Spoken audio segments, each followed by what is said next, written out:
Allaha həmd eləyirəm, Allah Teala bizə tövfiqat nəsib elədi. Əzəmətli, bərəkətli Eydül Əkbər Qədirxan bayramı dünən siz əziz dəyərli dostlarla bir arada bayram tədbirini qeyd elədik və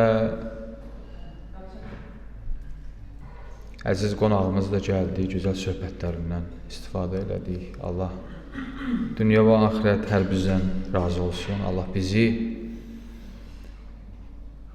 Əmirəl-Möminin vilayətində qərar versin inşallah.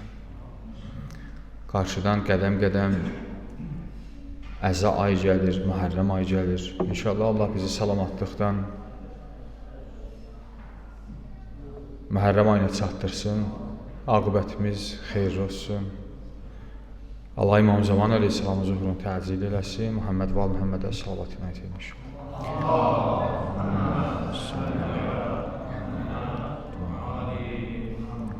Bizim bəhsimiz fəsadla mübarizənin yolları mövzusunda idi.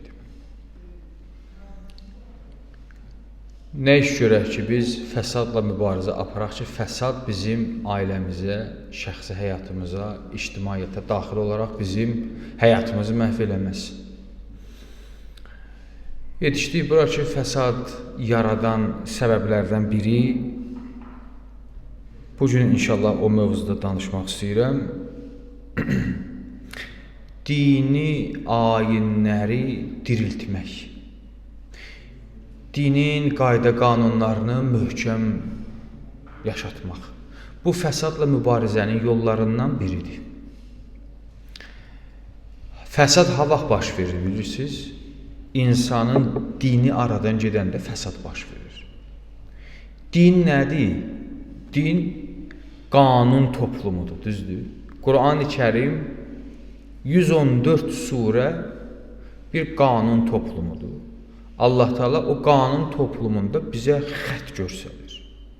Yol göstərir ki, ey insanlar, ey müsəlmanlar, ey bəni Adəm, bu yoldan yox, bu yoldan gedəsiniz.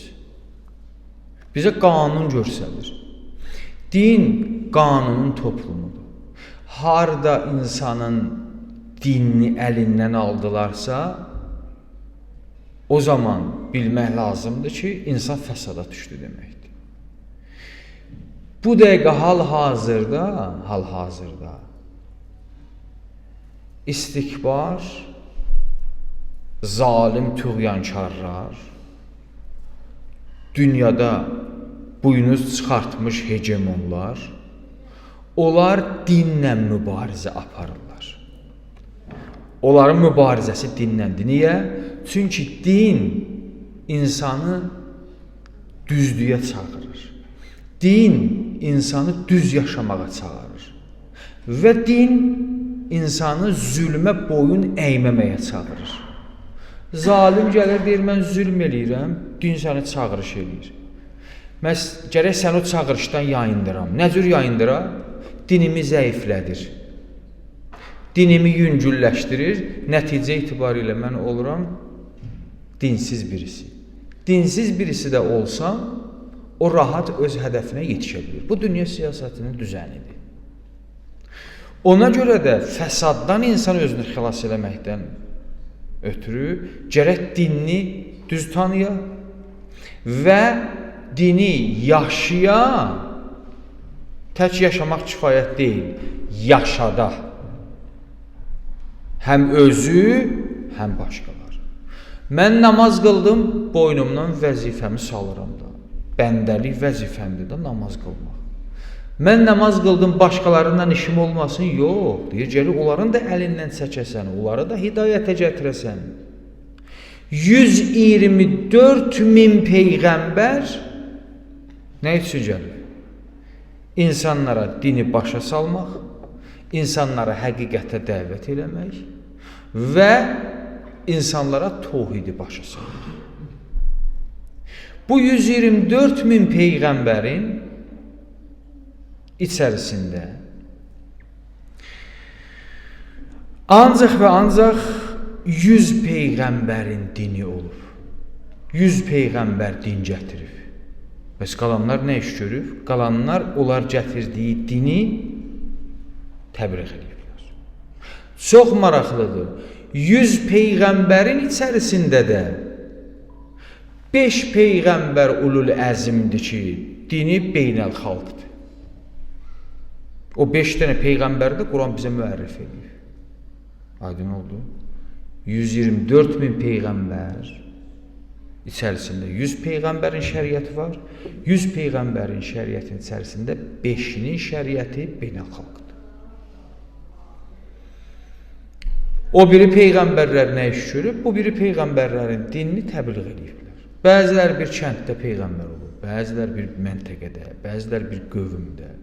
Bu cür olur. O 5 peyğəmbər kimdir? Quran-ı Kərimdə Allah onu bizə müərrif edir Şura surəsinin 13-cü ayəsində. Şər'a lakum minəd-din ma vassa bihi Nuhan vəllazi awhayna ileykə və ma vassayna bihi İbrahim və Musa və İsa. Quran-ı Kərim ayəsidir. 5 dənə peyğəmbərdən danışır. Əvvəl kimə işarə edir? Deyir, onlara biz nədir? Onları şəriətdən göndərir. Birinci kimdir? Nuhdur. Birinci Nuhu gətirir. Həzrəti Nuh peyğəmbəri. Çox maraqlıdır. Nuhdan sonra ikinci Həzrəti Muhammed Mustafa sallallahu aleyhi və səlləm.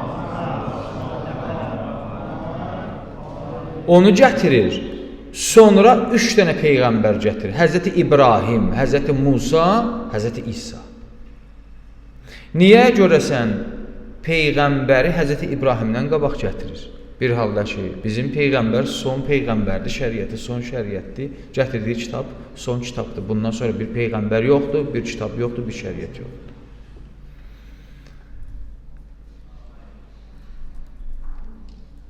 Həzrəti Nuh şəriətin atasıdır. Həzrəti Nuh o peyğəmbərdir ki, ilk rəsuldur. Bir var nəbi, bir var rəsul. Hər bir rəsul həm də eyni zamanda nəbidir. Nəbilər mümkündür şəriəti bir kənd üçün olsun. Mümkündür o biri peyğəmbərin şəriətini təbliğ eləsin. Amma rəsul yox. Rəsul o peyğəmbərdir ki, artıq şəriət sahibidir və şəriəti də beynəlxalqdır. Din həqiqətdə birdir. Biz elə düşünürük ki, ola bilər, məsələn, Həzrəti İsa dini fərqlidir, Həzrəti Musa, yox, vahiddir. Sadəcə fərq nədədir? Fərq təkmilləşir. Təkmilləşir. Məsələn, mən misal olaraq istəyirəm zehnimizi yaxınlaşdıram. Mobil telefon birdir. Məsələn, hər hansı mark ad gətirmir, birdir. Hər il yeni bir mark çıxır. Yeni telefon ixtira olunmur ki, eyni telefondur. Sadəcə hər il bir şey izafə olur. Biraz beyninə bir şey izafə olur. Biraz çəkilişində biraz fərq var. Amma birdir, vahiddir. Din, şəriət insanların ağlının çəkisində gəlib. İnsanın ağlı hər əsrdə yüksələ gedir. Şəriət ağlın üzərindədir.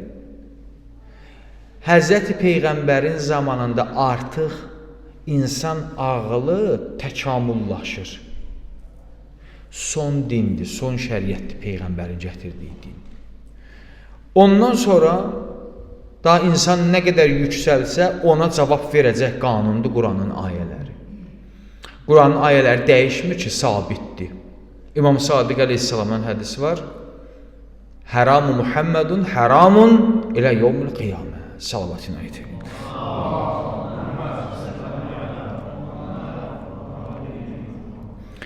Peyğəmbərin gətirdiyi haram qiyamətə qədər haramdır. Halal da qiyamətə qədər halaldır. Halal və haram dəyişilmir, sabitdir. Dəyişilən nədir? Onun predmetlərində niyə? Biraz fərq olur. Amma əsl kök sabitdir ki, sabitdir. Onu dəyişmək mümkün Din həqiqətdə bizi haqqa, həqiqətə dəvət edir. Sual. Bəs nə cür olur mən dindaram? Məscid əhliyəm, namaz əhliyəm, haqqın, həqiqətin yolçusuyam, amma məndən 1000 dənə də pis iş baş verir. Bu nə cür olur? Aya bu dinin problemidir, yoxsa mənim problemimdir? Din şəriəti sabitdir, dəyişilmir. Din Peyğəmbərə gəlib məhşərə qədər də davam eləyəcək ayə. Şərab ayəsi məhşərə qədər davam edəcək. Haram tikə məhşərə qədər davam edəcək. Halal məhşərə qədər davam edəcək. Mən əgər bir dinin içərisində qərar tutmuşam və dinin adından gedə bilmirəm, dinin problemi deyil. O mənim şəxsi problemimdir. O mənim şəxsi problemimdir. Mən bir neçə dənə fərq istəyirəm sayam. Bundan da söhbətimi cəmləşdirəcəm inşallah. Din və dünya qanunlarının fərqi nədədir? Nədir bu fərq? Bir şəriət qanunu var, bir din qanunu var. Din qanunundan şəriət qanununun bir neçə dənə fərqi var. Mən bir qısa olaraq bu fərqləri xidmətinizə çatdıracağım. Bir dənə Məhəmməd Val Məhəmmədə gözəl salavat yad edin inşallah.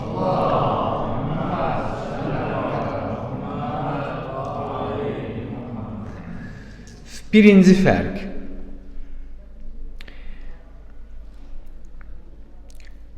Dünya qanunları ancaq və ancaq zahirə, üzə aiddir. Amma din qanunu belə deyil. Din qanunu həm zahirə aiddir, həm batinə aiddir. Həm eşiyə aiddir, həm içəri aiddir. Dünya qanunu gəlir nə deyir? Dünya qanunu niyyətdən işi yoxdur. Sən səhər 10-dan axşam günorta sonra 5-ə qədər işdə olmalısın. Bu sənin iş qrafikindir. İşə girəndə imza atıbsan. Məsələn, bugün gələnmədim, niyyət elədim ki, işə gələm, yatdım, qaldım. Dünya qanununda onun yatmağı, ona haqq qazandırırmı? Yox, deyir. Yatdın, qaldın, cəzam var. Bir gün iş günündən getdi. Yəni güzəşt yoxdur, hesabdır. İlahi, mən istəyirdim gecə namaz qılım, niyyət elədim, dəstəmaz aldım, yatdım, amma gecə namazına oyana bilmədim. Deyir, o niyyətinə gecə namazının savabını Allah yazar. Çünki sən niyyətliydin ki, qalxasan gecə təhəccüd namaz qılasın. Dəstəmaz aldın, yatdın, amma qalxa bilmədin. Allah bu niyyətinə görə gecə namazı savabı yazar. Bu dünya qanunda belə bir şey yox. Dünya qanunu düzənlənib ancaq və ancaq zahir üçün. Ticarətdir, dövlətdir, işdir, hər nə qanun ki, dünya düzənləyibdir. Onlar zahirə aiddir, batindən işi yoxdur. O deyir, sənin niyyətin özünə aiddir. Mən sənin niyyətində nə işim var? Qanun budur. Bankda bir gün gecikdirdin, üstə nə qədər cərimə gəlir? Düzdür? İndi getdin, vallah yadımdan çıxdı, niyyət eləmişdim, səhər bunu salam deyir, sənin niyyətin mən önəm daşımır. 100 dənə kağıza qol atıbsan, bir cəyini oxumayıbsan, orada nə yazılır? 100 dənə qol atıbsan, bir cəyini oxumayıbsan, orada nə yazılır? Deyir, o kağızların içində yazılıb, heç bir saatda sən güzəşt yoxdur. Gətir pulu ödə. Gətirmədin, bölünür 48 aya, başına 1000 dənə də corab toxuyurlar, heç özündə bilmirsən, nətər oldu bu bə? Amma Allahın qanunu belə deyil, xumsumun zamanı gəlib, yadımdan çıxdı, büyünü ödəməliyim, deyir, eybi yox. Bəli, yadından çıxıb, büyünü ödə. O üstə bir cərimə gəlmir. Cərimə bəzi şeylərə gəlir, bəzi şeylərdə yoxdur. Bu din və dünya qanununun arasında olan fərqdir. Bu bir fərq. İkinci fərq budur ki, dünya düzənində bir nazir lazımdır. bir nəzarətçi lazımdır. Dünya qanunlarında bir dənə nəzarət elə mütləq lazımdır. Amma ilahi qanunda nəzarətçiyə ehtiyac yoxdur. Nəzarətçi sənin vicdanındır, sənin imanındır. Dünya düzənində görürsən bir müdür var, müdür muavini var, nə bilim nə var, qapıcı var, qarovul var. Bunlar nə üçündür? Bunlar gəlir nəzarət edir. Bunlar olmasa dünya düzəni bir-birinə dəyər. Elə biri yatar qalar, biri səhlənkarlıq eləyər, biri tənbəllik eləyər. Nələr olar, insanlar yayınar. Dünya düzəni çökər. İlahi düzəndə belə bir şey yox. İlahi düzən deyir, nazir nəzarət eləyən sənin daxilindəki sənin imanın və vicdanındır. Oğru girib, istəyir məsciddə oğurluq eləyir. Hələ buradan başlayır. Baxır, kamera falan bir şey var mı? O Allahın şahid olduğunu unudur. Bu kamera ona nəzarət eləyir. İnsanların hamısı ilahi qanuna riayət eləsəydi, bu kameralara ehtiyac yox idi. İnsan düzəni belədir. Bir tərəfdən kamildir, bir tərəfdən naqisdir. Bəzən gedirlər Avropaya gedən əzizlər, oradan tərif edirlər. Avropada düzlük var, haqq, ədalət var. Bəzi kəndləri çəkirlər, görürsünüz. Bir nəfər yumurta satır, gətirir orada bir dənə məhlədə bir kutu var, ora qoyur, qiyməti yapışdırır, hər kəs yumurtayı götürür, ora pullu qoyur. O da axşam tərəf gəlir, hesablayır, pulunu aparır, gedir. Hər şey düzənlə, nə gözəldir. Onu burada eləmək olar. Yumurtayı qoyasan, satıcı çıxa gedə də, qiyməti də budur, kim aldı pulu ora. Elə gələndə görər yumurtalar yoxdur, pulda avtomatik yoxdur. O tərəf hüsn, gözəldir Avropada. Amma Avropada bir dənə mənfi var. Mənfi budur ki, orada ruhi təqviyyət yoxdur. Orada imandan əsər əlaməti, ilahi iyi yoxdur. Hər şey süni dünya üçün düzənlənir. İnsan bəzən dünya düzənindən yorulur. İçərisində bir ruh düzəni də var. Görürsən, tibb iki qismətə bölünür. Bir zahiri fiziksal bədən üçündür. Bir də psixologiya var. O insanın lətif varlığı üçündür, ruhu üçündür da. Baş ağrıyır, qarın ağrıyır, bel ağrıyır, nə. Gedirsən həkimə, rentgen olur. Bunlar düzən maddə üçündür. İğnə vurulur, dərməndir filan. Bəzi vaxtda insan ruhu ağrıyır. Ruhun ağrısı olanda bunu baş tapmır. Gah baş ağrıyır, gah fişarı qalxır, təzyiqi, bilmir nədir. Həkimə gedir, səbəb yoxdur. Sonra buna deyirlər, sən get psixologiya mərkəzinə. Psixologiya mərkəzi nədir? O ruhdan əlaqədədir. Ən böyük psixologiya mərkəzi sənin dinindir. Sənin nəhsilindir. Bilirsiniz ki, bəzi xəstəliklər ruha bağlıdır. Ruh o cism xəstəliyini törədir. Ruhi xəstəliyə biz az baxmalı deyilik. Bəzi zaman insanın aramlığı olmasa, ruhu problemə düşsə, cismini problemə salır. Ruh yorulsa, cism avtomatik işdən düşür.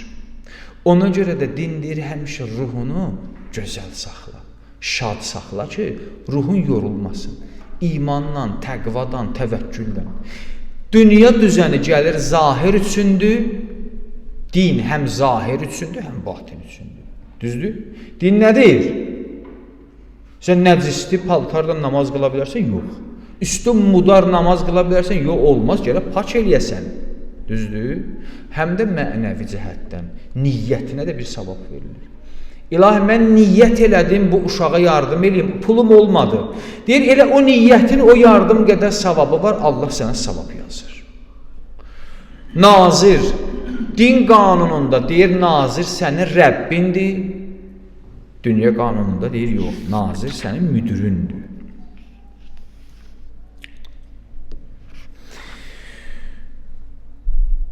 Peyğəmbər Məkkəyi fəth eləyir, İslam hakimiyyəti yaradır. Xeybər müharibəsi olub da Peyğəmbərin zamanında bilirsiniz. Xeybər Yahudilərdən müsəlmanlar arasında olan müharibələrdən biridir. Xeybər fəth olur. Əli əleyhissalamın şücaətinlə Xeybər fəth olur. Bir dəstə Yahudilər orada Xeybərdə məskunlaşırlar. Bunlar deyirlər, biz nə iman gətirmirik, nə vətəni tərk eləmirik. Dində də bir xums qanunu var, zəkat qanunu var. Bunlar da müsəlman deyil. Bəs nə iş görsün Peyğəmbər? Bunlara cizyə deyirlər, fiqdə var. Bir adam əgər İslam hakimiyyətində yaşayırsa, o dini qəbul eləməyibsə, o nə cür maliyyə verməlidir? Deyir, o cizyə verməlidir. Yəni, dövlət rüsumu ödəməlidir. Peyğəmbər bir nəfər Abdullah ibn Rəvahə adında bir şəxsi məmur eləyir ki, sən hər il get Xeybərdəki Yahudilərdən cizyə al, maliyyə hesabla. Abdullah ibn Rəvahə bir dəfə gəlir, Xeybər Yahudilərinin xidmətinə yetişir. İndi oturur hesab kitab edir da, bunların nə qədər hektar yeri var, nə qədər əkirlər, nə qədər becərirlər, qazancı nə qədərdir, ondan bunlar dövlət üçün rüsum alır. Abdullah ibn Rəvahə bir dəfə təhk etdi. İndi kontrola 2-3 nəfər gedir, o bir dəfə təhk etdi. Yahudilər onun başına yığıldılar. Dedi ki, indi gətirin görək, sizin torpağınız nə qədər imiş, indi hesab eləyir. Bunlar, Yahudilər, Abdullah ibn Rəvahəyə rüşvət təklif elədilər. Dedilər, kim səni görür? Təh gəlirsən. Peyğəmbərə də bir şey yaz verirlər. Məsələn, fərz elə 10 hektar, yaz 5 hektar. Kimdir gəlib bura baxın? Qazanc, məsələn, bu qədər dinardır, sən yaz bu qədər. Deyir, onun 3/2-sini sağ veririk pul. Burada iman lazımdır da. Nazir yoxdur ki burada. Peyğəmbər bundan bir kəs göndərməyib. Bu Allah getdi ora. Bu da bir insandır, məhsum deyil. Bu Yahudilər şərəfsizlərlə o zamandan bu zürdülər. O zamandan bu zür hoqqa hilə. Hey, bunu təhrik elədilər. Abdullah ibn Rəvahə. Nə özünü öldürürsən? Gəl bir pul verək, yer getdi. Bu əqlinlə şəhvəti bundan mübarizə apar. İnsanın daxilində bir maloy qalxır da. Əqildir, olmaz. Nəfsdir, bir dəfədən bir şey olmaz. Bu ikisi döyüşürlər. Abdullah ibn Rəvahə əllərini vurdu, yerə qalxdı. Dedi, la ilahə illallah, la ilahə illallah, subhanallah, huvə şahid və nazir. Bunlar dedi, yox, niyə səs salırsa, otur. Bu hakü saldı, dedi, o şahid və nazirdir, siz nə iş görürsünüz? Dedi, yaxşı, otur. Düz hesabla. Bir dənə insanın içərisində şahid və nazir olsa kifayət eləyir. Eləyə bilər də orada kim görürdü onu? O pul alıydı, qoydu cibinə. Ona görə din qanunu həm içəri, həm zahirə aiddir. Dünya düzənində belə bir şey yox. Dünya düzəni deyirsən, eşiyin kifayət eləyir. Din qanunu həm aşkara aiddir, həm xəlvətə. Dünya qanunu belə deyil. Dünya qanunu zahir. Amma xəlvətdən işi yoxdur. Dünya qanununun öz saatı var da. Məsələn, 10 saat, 5 saat, 8 saat. Din qanunu belə deyil, 24 saat. İnsan həddi buluğa çatandan ta qəbrə gedənə qədər din qanunu var. Din qanunu həm aşkardadır, həm xəlvətdədir. İş saatından xaric hər nə iş görsən, iş sahibinin səndən işi yoxdur. Amma din qanunu belə deyil. Din qanunu deyir 24 saat. Günahın zamanı yoxdur ki, gün batana qədər. O Ramazan ayındadır, deyir, gün batana qədər oruç tut. O bir də Ramazanda, məsələn, namaz vaxtı deyir, filan saat daxil oldu, namaz qıl. Elə deyil. Din qanununda gecə xəlvət də var. Aşkarlı xəlvət. Belə deyir ki, xəlvətdə Allah səni görmür. Deyir, yox, xəlvətdə də var. Bu din və dünya qanunun fərqidir. Birində deyirəm, söhbətimi tamamlayıram. Din qanunu həm dünya və həm axirət üçündür. Dünya qanunu, axirətdən işi yoxdur deyir. Nə? Hansı axirət? Sən də gəldin, dünyada işin gördün, bitdi. Axirət nədir? Hansı axirət? Dünya qanunu belədir. Dünya qanunu səni ömrün yaşadığı sürə gətirir. Axirət qanunu belə deyil. Deyir, sən burada yığdığını orada məsrəf eləyəsən. Ona görə burada xeyir əməlini artıq elə. Allah sənə and verirəm İzzət və Cəlalına, həm dinimizi, həm dünyamızı abad elə. Rabbana atina fid-dunya həsənə və fil-axirəti həsənə. Deyir, mənim Allahım, həm dünyamda, həm axirətimdə mənə həsənə bəxş elə. Gözəllik ver. Dünyam gözəl olsa, axirətim də gözəldir. Dünyam xarab olsa, axirətim də xarabdır. İmam-ı Zaman əleyhissalamın zuhurunu təzil elə. Allahım ömrümüzü, ailəmizi bərəkətli qərar ver, məscidimizi bərəkətli qərar ver. Muhammed və Məhəmmədə salavat yad elə inşallah.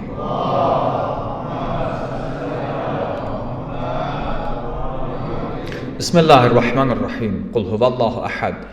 Allahus samad. Ləm yəlid və ləm yulad və ləm yəkun ləhu kufuvan əhəd.